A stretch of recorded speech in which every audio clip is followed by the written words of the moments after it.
Hi all, അസ്സലാമു അലൈക്കും. എല്ലാവർക്കും സുഖമാണെന്ന് വിചാരിക്കുന്നു. ഇവിടെ എല്ലാവർക്കും സുഖമാണ് കേട്ടോ. അപ്പോൾ ഇന്ന് ഞണ്ടിനെയാണ് കിട്ടിയിട്ടുള്ളത്.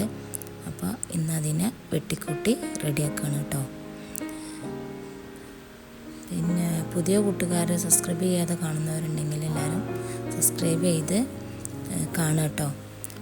ഇപ്പോൾ കുറേ കൂട്ടുകാർ, എനിക്ക് നല്ല നല്ല കൂട്ടുകാർ കിട്ടിയിട്ടുണ്ട് കേട്ടോ. ഫാമിലി മെമ്പേഴ്സുകൾ നല്ല അടിപൊളി കൂട്ടുകാരാണ്. അവരിപ്പോൾ നേരിട്ട് കാണണം എന്നാണ് ഇപ്പോൾ അവരൊക്കെ പറയണത്. അപ്പോൾ നമ്മൾ എത്രയോ ദൂരത്താണ്, ഗൾഫിലും എറണാകുളം അങ്ങനെ പല പല രാജ്യങ്ങളിലാണ് കേട്ടോ. ലൈവിലൂടെ സംസാരിക്കുമ്പോഴൊക്കെ അവർ പറയുന്നത് അങ്ങനെ എത്രയോ അകലുള്ള ആൾക്കാർ ഇത്രയും നമ്മളോട് സ്നേഹത്തോട് സംസാരിക്കുമ്പോൾ നമുക്കും തന്നെ കാണാനല്ല ആഗ്രഹമാണല്ലോ. അപ്പോൾ അങ്ങനെ അവരെല്ലാവരും പറഞ്ഞ് നേരിട്ട് കാണാൻ പറ്റുമെന്നൊക്കെയാണ് ചോദിക്കുന്നത് കേട്ടോ. എല്ലാവർക്കും ഭയങ്കര സന്തോഷമാണ് കേട്ടോ. യൂട്യൂബിൽ ഒരു നേരം കാണാഞ്ഞാൽ അവരൊക്കെ ചോദിച്ചറിയും എവിടെയാണ്, ആളെ കാണുന്നില്ലല്ലോ എന്നൊക്കെ ഇങ്ങനെ ചോദിച്ചാൽ അതൊക്കെ ഒരു വല്ലാത്തൊരു സന്തോഷമാണ്. നമ്മൾ കുടുംബങ്ങളിൽ വരെ അങ്ങനെ ചോദിക്കാത്ത ഓരോരോ ആൾക്കാരുണ്ടാവും. പക്ഷെ നമ്മൾ കാണാത്ത കുറച്ച് ആൾക്കാർ ഇതുപോലെ ചോദിച്ചറിയുമ്പോൾ നമുക്കും വളരെ സന്തോഷമാണല്ലേ. നമ്മളെ പെരുമാറ്റത്തിനനുസരിച്ചാണ് അവർ നമ്മളോടും പെരുമാറുന്നത്. അപ്പോൾ നമ്മൾ എങ്ങനെയാണോ അതുപോലെ ഉണ്ടാവും അവരും. അപ്പോൾ അങ്ങനെ ഞണ്ടൊക്കെ കഴുകി വൃത്തിയാക്കി ഇനി മസാലകളൊക്കെ റെഡിയാക്കട്ടെ കേട്ടോ. ഉള്ളിയും തക്കാളിയും വാട്ടപ്പം എല്ലാവർക്കും അറിയാമല്ലോ. അപ്പോൾ അതൊക്കെ വാടിയതിൻ്റെ ശേഷം പിന്നെ മസാലപ്പൊടികൾ ഇടണം കേട്ടോ. അപ്പോൾ അതൊക്കെ കഴിഞ്ഞ് എല്ലാവർക്കും ഞണ്ട് ഉണ്ടാക്കാനൊക്കെ അറിയായിരിക്കും. ഞാനിതുപോലെയാണ് ഉണ്ടാക്കൽ. അപ്പോൾ അങ്ങനെ മസാലയൊക്കെ വെന്ത് തുടങ്ങിയിട്ടുണ്ട്. ഇനി ഞണ്ടിന് അതിലേക്ക് ഇടണം കേട്ടോ.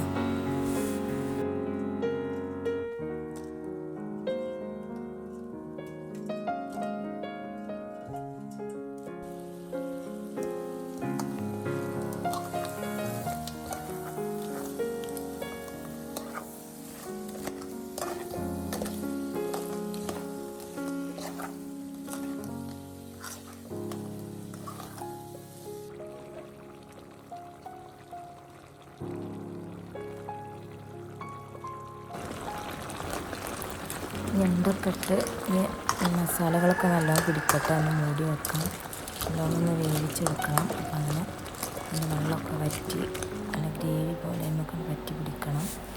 അപ്പോൾ അതായിരുന്നു മൂടി വെച്ചാണ്ട് ബാക്കിയുള്ള പണികൾ എടുക്കാൻ വിചാരിച്ച്. മൂടി വെച്ച് കുറച്ച് പാത്രങ്ങൾ വെക്കാൻ വെച്ചിരുന്നു. അപ്പോൾ അതൊക്കെ ഒന്ന് എടുത്ത് വെക്കട്ടെ. ചോറ് വെച്ച പാത്രങ്ങളും ഉണ്ടല്ലോ, അപ്പോൾ അതൊക്കെ ഒന്ന് കഴുകി വെച്ചതായിരുന്നു. അപ്പോൾ അത് ഉണങ്ങിയപ്പോൾ അതിനെടുത്ത് വെക്കണം. ബാക്കി പാത്രങ്ങൾ കഴുകാൻ കിടക്കുകയാണ്. അതൊക്കെ ഒന്ന് എടുത്ത് വെച്ച് കഴുകട്ടെ കേട്ടോ. കേബേജ് അരിഞ്ഞിരുന്നു, അപ്പോൾ അതൊന്ന് കഴുകണം. ബാക്കി കാര്യങ്ങളൊക്കെ ഇനി ചെയ്യുന്നുണ്ട്.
അപ്പോൾ അടുക്കള ജോലി കുറച്ച് കഴിഞ്ഞു കേട്ടോ.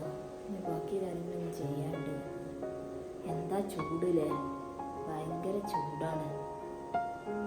അടുപ്പത്തൊന്നും നിൽക്കാൻ കഴിയൂലേ. കുറച്ചും കൂടെ അല്ലേ ഉള്ളൂ, സഹിച്ച് പോകുന്നല്ലേ.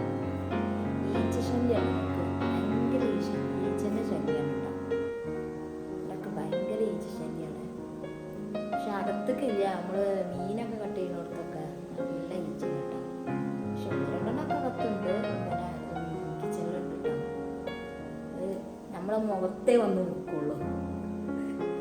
അതാണ് നമുക്ക് ദേഷ്യം പിടിക്കും. ചിലപ്പോൾ നമ്മൾ എന്തെങ്കിലും പണീൻ്റെ തിരക്കിലേക്കാരാവും. അപ്പോൾ മൂക്കത്ത് ഒക്കെയാണ് കേട്ടോ വന്നിരിക്കുക. മാങ്ങാക്കാലമായതുകൊണ്ട് മാങ്ങയും ചക്കയൊക്കെ ഉണ്ടാകുന്ന കാലമാണല്ലോ. അപ്പോൾ ഈച്ച ശല്യം നല്ല ഉണ്ടാവും. അപ്പോൾ ഇനിയിപ്പോൾ എല്ലാ പണി കഴിഞ്ഞതിന് ശേഷം ക്ലീൻ ചെയ്യുമ്പോഴേ അത് പോവുള്ളൂ.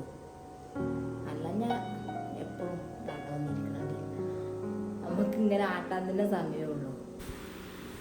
അപ്പോൾ സംസാരത്തിനിടയിൽ പിന്നെ ഉണ്ടെന്ന് തുറന്നു നോക്കിയപ്പോൾ വെള്ളമൊക്കെ വറ്റി ഗ്രേവി ആയിട്ടുണ്ട് കേട്ടോ. ഒന്നും കൂടെ ചെറിയ തീയിലിങ്ങനെ കിടന്ന് ഗ്രേവി കണ്ട് പറ്റങ്ങണ്ട് അതിമക്ക് പറ്റി പിടിക്കണം, ഡ്രൈ ആയി കിടക്കണം കേട്ടോ. അപ്പം അങ്ങനെ ഇതുപോലെ കേട്ടോ റെഡിയായി. ഇനി കാബേജ് ഉപ്പേരി ഉണ്ടാക്കണ്, പപ്പടം പൊരിക്കാണ്ട്, പിന്നെ മീൻ കറി ഉണ്ട് കേട്ടോ. അപ്പോൾ അങ്ങനെ മീൻ കറിയും വെക്കാണ്ട്. അപ്പോൾ അതോടുകൂടി പണി കഴിഞ്ഞു. ബാക്കി കാര്യങ്ങളൊക്കെ ഇനിയും ചെയ്യാണ്ടല്ലോ, തുടക്കൽ, പിന്നെ അടുക്കള ക്ലീൻ ചെയ്യൽ എല്ലാം ഉണ്ടല്ലോ. ഞാൻ അതൊക്കെ ചെയ്യാണ്ട്. അപ്പോൾ എല്ലാവർക്കും ഇഷ്ടപ്പെടുന്നുണ്ടെന്ന് വിചാരിക്കുന്നു എൻ്റെ വീഡിയോ. അപ്പോൾ എല്ലാവരും സപ്പോർട്ട് ചെയ്യുക. കമൻറ്റിലൂടെ എന്തെങ്കിലുമൊക്കെ ഉണ്ടെങ്കിൽ അഭിപ്രായങ്ങളൊക്കെ അറിയിക്കുക കേട്ടോ.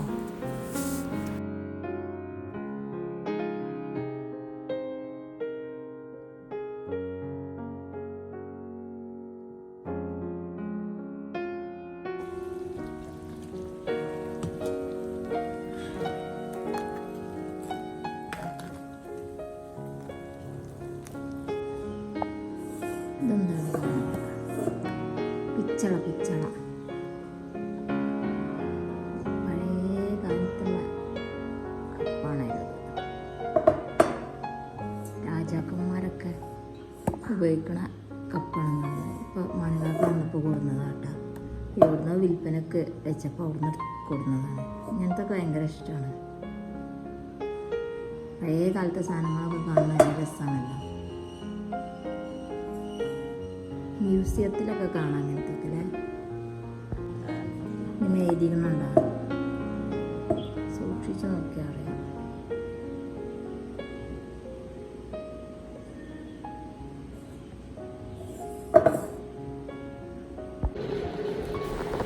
സ്കൂളിൽ ചേർക്കാൻ പോയപ്പോൾ യൂണിഫോമും പുസ്തകമൊക്കെ കിട്ടിയിട്ടുണ്ട് കേട്ടോ. അപ്പോൾ അതൊക്കെ ഒന്ന് നോക്കുകയാണ്.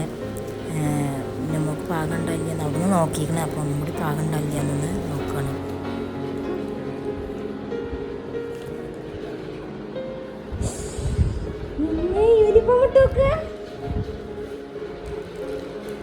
അല്ല ഇതാരപ്പോ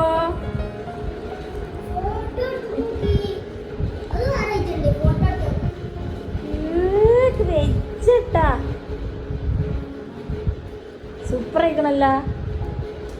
യൂണിഫോമൊക്കെ ഇട്ട് നല്ല കറക്റ്റിലുണ്ടായിരുന്നു.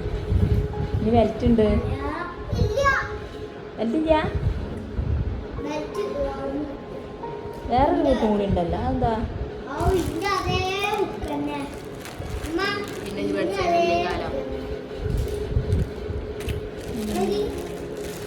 അത് ബുധനാഴ്ച ഇടണോ? വീട്ടിയാണ് ഇറക്കം കൂടിയാ. ഞാൻ ഇറക്കമുള്ള ഇക്കാരമാണ്. നല്ല ഇറക്കണ്ടല്ലേ.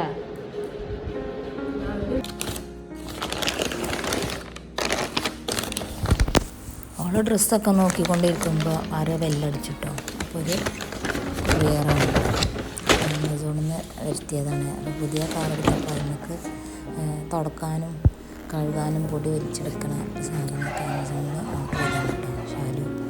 അപ്പം അങ്ങനെ അതൊന്ന് അൺബോക്സിങ് ചെയ്ത് നോക്കണം കേട്ടോ, എന്തൊക്കെ ഉണ്ട് എന്നുള്ളത് അറിയാൻ വേണ്ടിയിട്ട്. അപ്പോൾ അതൊന്ന് നിങ്ങൾക്കും കാണിച്ചു തരാമെന്ന് വിചാരിച്ചു. അധികം ക്യാഷൊന്നുമില്ല കേട്ടോ, അതിന് ചെറിയൊരു പൈസ ഉള്ളൂ. അപ്പം അങ്ങനെ ഇതൊന്ന് തുറന്നു നോക്കിയതാണ് കേട്ടോ.